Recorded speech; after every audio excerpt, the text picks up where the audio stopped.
ഒരു നാട്ടിൽ ഒളിഞ്ഞു നോട്ട ശല്യമാണ്. കോഴിക്കോടുള്ള ഒരു സ്ഥലമാണ്. അവസാനം ആളെ പിടിക്കാൻ CCTV വെച്ചു. ഒരു വാട്സപ്പ് ഗ്രൂപ്പ് ഉണ്ടായിരുന്നു, അതിലൂടെ വിവരങ്ങളൊക്കെ കൈമാറി. ഇതാ ഇവിടെ വന്നോ അവിടെ വന്നോ എന്നൊക്കെയുള്ള സംശയങ്ങളൊക്കെ കൈമാറി എങ്ങനെ ആളെ പൊക്കാൻ വേണ്ടി നടന്നതാണ്.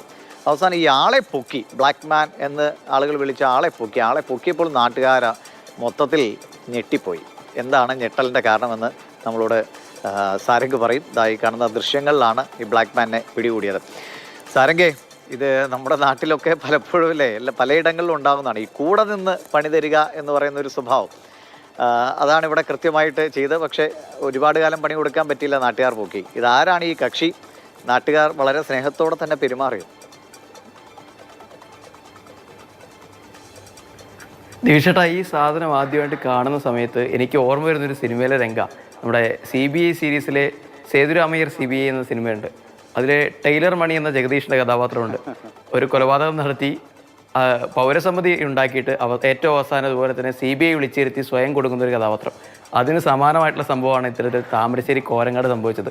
ഒരു വാട്സപ്പ് ഗ്രൂപ്പ് ഉണ്ടാക്കി ആളുകളെയൊക്കെ വിളിച്ചു കൂട്ടി അവസാനം നാട്ടുകാർ തിരിച്ചറിയണം ഗ്രൂപ്പ് അഡ്മിനാണ് ഇത്തരത്തിൽ ഈ സ്ത്രീകളുള്ള കുട്ടികളുള്ള വീടുകളിൽ ഒളിഞ്ഞു നോക്കുന്നത്.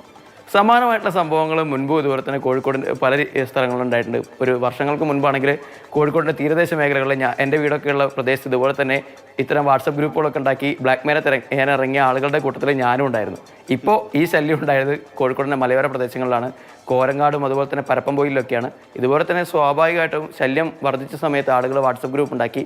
ഇതിൽ അവിടെ വാടകയ്ക്ക് എത്തിയ ഒരാളാണ് ഇതിനെല്ലാത്തിനും നേതൃത്വം നൽകുന്നത്. സ്വയം അദ്ദേഹം തന്നെ രക്ഷാധികാരിയുടെ ഒരു അങ്കി എടുത്ത് അണിയാണ് ചെയ്തത്. പിന്നീട് അതിനുശേഷം എല്ലാവരെയും കൂട്ടിച്ചേർത്തുകൊണ്ട് ഇന്ന സ്ഥലത്ത് പോകണം, എങ്ങനെ ചെയ്യണം എന്നുള്ള മുഴുവൻ നിർദ്ദേശം നൽകുന്ന അദ്ദേഹം തന്നെയാണ്.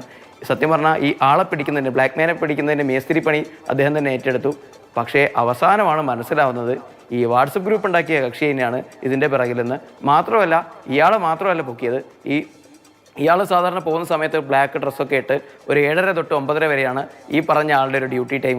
അതിനുശേഷം മറ്റൊരാൾ കൂടെ ഈ പറഞ്ഞ ആളുടെ ഈ വാട്സപ്പ് ഗ്രൂപ്പ് അഡ്മിൻ്റെ അയൽക്കാരൻ കൂടി ഇത്തരത്തിൽ സമാനമായിട്ടുള്ള കുറ്റകൃത്യങ്ങൾക്ക് ശ്രമിക്കുന്നുണ്ട്. അപ്പോൾ അയാളെയും കിട്ടിയിട്ടുണ്ട്. അപ്പോൾ രണ്ടുപേരെയും ചെറിയ രീതിയിൽ നാട്ടുകാർ ഒന്ന് സ്നേഹിച്ച് വിട്ടു എന്നാണ് മനസ്സിലാക്കാൻ പറ്റുന്നത്. ഇതുവരെ എന്തായാലും പോലീസ് കേസും കാര്യങ്ങളൊന്നും എടുത്തിട്ടില്ല.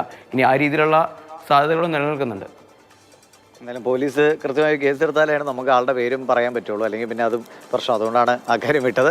എന്തായാലും നാട്ടുകാർ തിരിച്ചറിഞ്ഞു, ആളെ പൊക്കിയിട്ടുണ്ട്. ഇനി ഈ ബ്ലാക്ക് മാൻ അവിടെ രാത്രിയിൽ ഉദിക്കില്ലെന്ന് പ്രതീക്ഷിക്കാം. ശരി സാരംഗേ, കാണാം.